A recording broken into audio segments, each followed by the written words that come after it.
Hi, today we're going to talk about ideation verification. And this is the actual crowd foundation that you have in terms of building that crowd for your business. Um, let's talk about ideation verification from a perspective of taking that idea that you had, that God gave you, and taking that into something that is a business product or service. Um, it's very scary to start meeting people, and a lot of people try to work by themselves, or they try to work out ideas for themselves, or they think they know the consumer well enough to be able to come up with their ideas, and so they work from their gut. And so a lot of people who do that um, don't ask a lot of questions. They pretty much come up with all the answers themselves without asking their questions. They think of an idea and they spend an enormous amount of time on that particular idea, and they continue on their route. Um, After they think of this, they build their business, they built their idea out, and then they spend a whole bunch of time trying to push that product or service on people. So a lot of people probably are cringing because they're the ones that are doing that. Um, but the build it and they will come approach is very dangerous, um, because you may have built something wrong, and they may not come. Um, and so it feels good and is less embarrassing, but it may not get you some of the results. Let me tell you something. If you build something in secret, then you may be the only person who know that you built that. And so, what you want to do is avoid that steeper climb to having the crowd, because once you build that thing, now you got to get a crowd to it. You want to be able to avoid the steeper climb to doing that by being open. When God called you into business, He meant for you to reach His kingdom. So He didn't mean for you to just hide and be in secret. That's something that He wanted you to make sure that you were in the forefront and that you were speaking to people and meeting new people. So let's talk about that right now. We're going to talk about two different things. You're going to be building for people or with people. All right. When you start building for people, it's nice. I'll give you a few different pros and cons of building for people versus building with people. When you build for people, you have noble intent. You people really have the right heart when they're building the business for someone. They're thinking of them and they're thinking of all the things that they could possibly need, and that's noble. It also comes from the heart. When you're building for someone, that comes from the heart. You really want them to have the best, so you're thinking of that, and that's really nice. That is fantastic, and also this feels and sounds like a great idea, right? So when you're building for someone, you may say, "Oh yeah, they need this, they need that," and so this feels like a great idea. This feels like something that they would need, and so this all feels really good. But let's talk about some cons on the for side. On the for side, some cons are all thoughts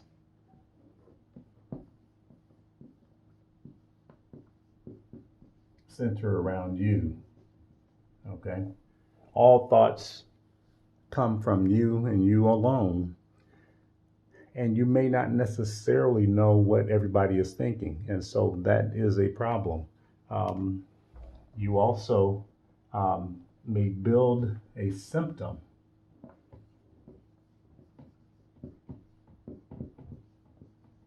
You may be addressing a symptom versus what the real problem is.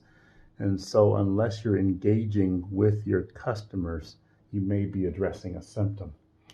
And the last thing is you miss out on excitement. The excitement is missed out when you're building this by yourself. Your customers can't get excited that they built this along with you. And so you miss out on a lot of things. All these thoughts are yours. You may be addressing a symptom, and the excitement is missed out. Let's talk about some of the pros and cons of building with people. All right. Um, when you build with people, you get a wealth of information.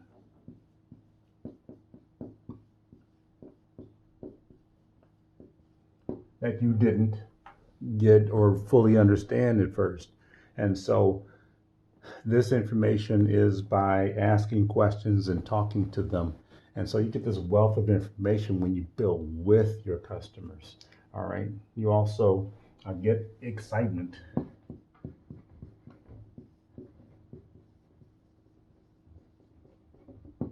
It's exciting when the customers participate with you in terms of building your product or service, when they give you input and you are doing the interchange, because they know that something good is coming.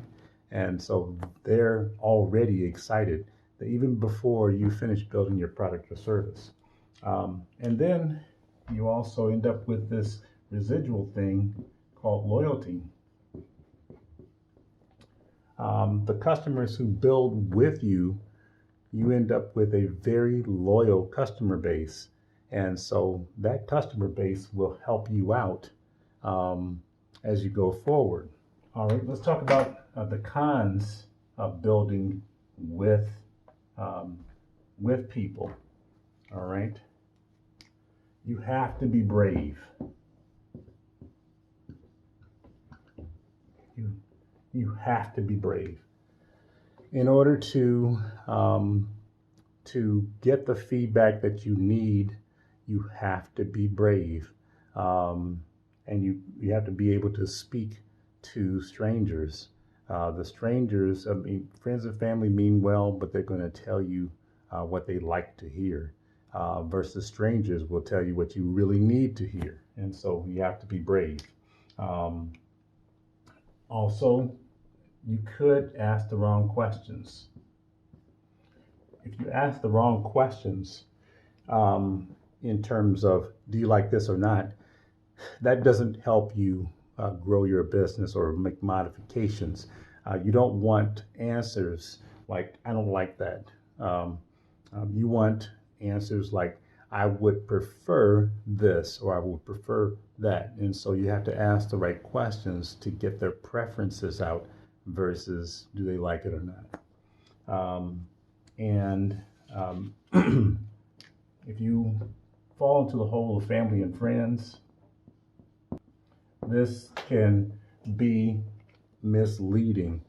Once again, your family and friends are going to give you their opinion, and they can try their best, but they love you so much they're going to try to help you out, versus giving you what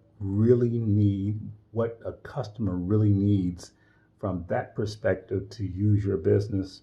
And you get this vocal from the stranger. They will be able to tell you exactly what they need.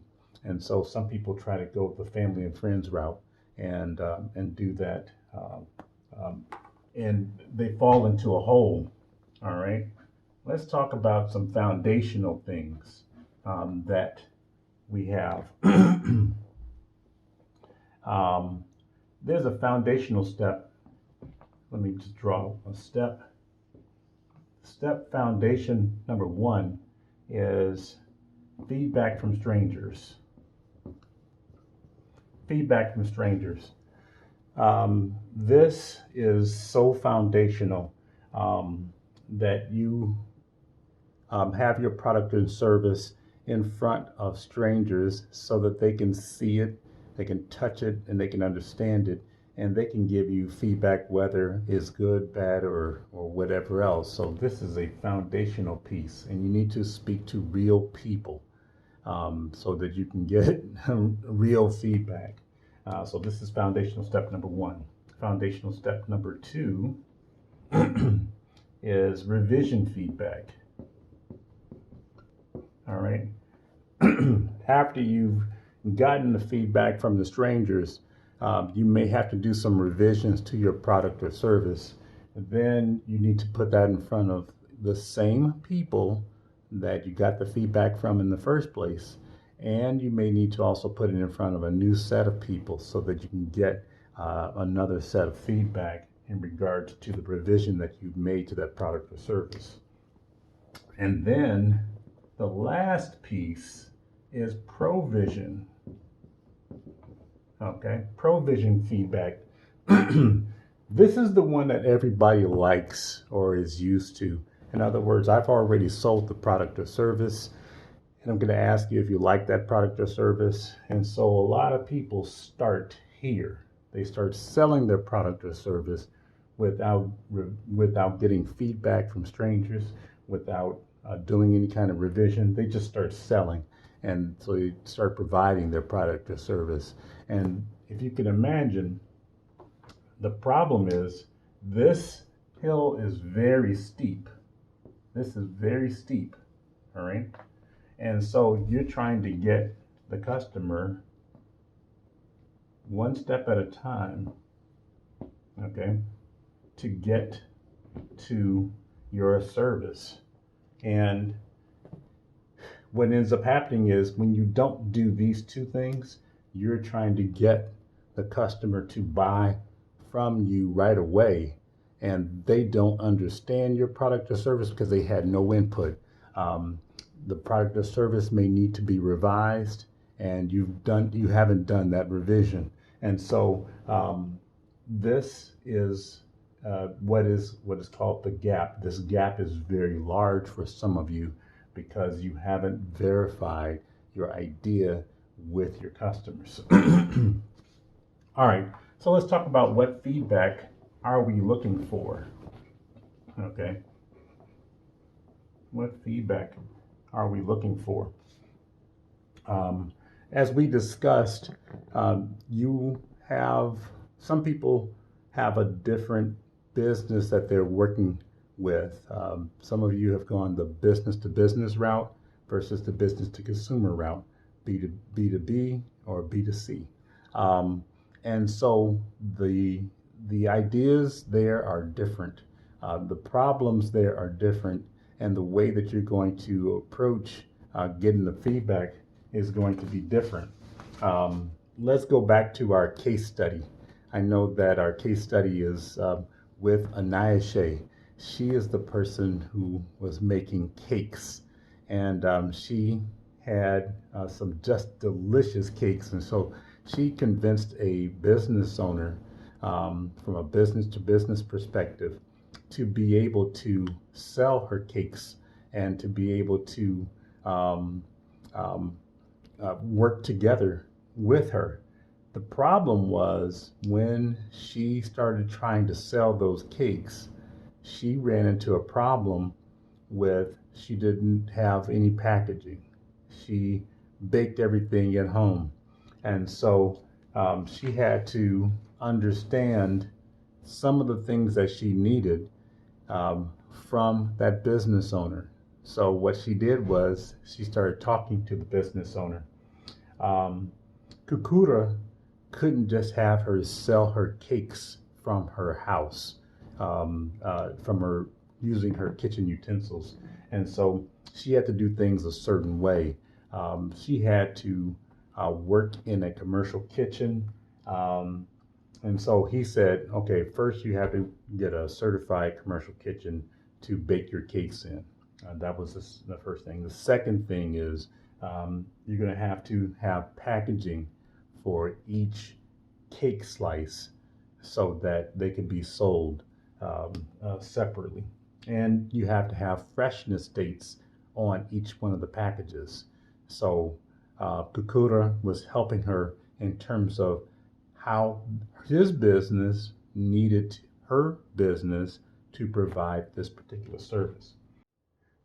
The last thing that he told her was that her cakes were too expensive and that she should buy her ingredients in bulk so that she could lower her costs. So let's talk about what Anaisha did right. Let's start there first. Well, she didn't know that uh, she didn't know all the other stuff about selling in bulk, buying in bulk. She didn't know about packaging. She didn't know a few things, but she did know her recipe. She knew that very well. She knew how to make the cakes very well. And she also knew that one day that somebody else needed to make these cakes. And so she had a step-by-step way of doing her recipe. She wrote that down and she called that her standard operating procedures. So she wrote down her standard operating procedures of washing her hands and making sure that the cakes had just the right amount of ingredients and cooling them a certain way. She wrote all that down. So she did that right. Um, let's talk about what she could have improved in. Um, she was missing out on how to serve her business community well. And so she missed out on getting that feedback.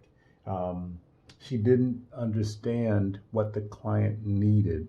And so she could have done a better job with talking to the business owner and understanding the needs. But she did this. This one thing that she did, which was great, was she corrected herself by incorporating um, the the commercial kitchen as well as she made sure that she understood that needed packaging. She got some packaging, and so she put all of these things down on her wish list. She didn't start right away building all this stuff and getting a commercial kitchen. She put all that down on her wish list because she knew that one day she would have to address getting those things done for her business. We're going to talk about a few other things in terms of what she is going to be doing. But as we start digging around what Anaisha did, I want you to start thinking about your business.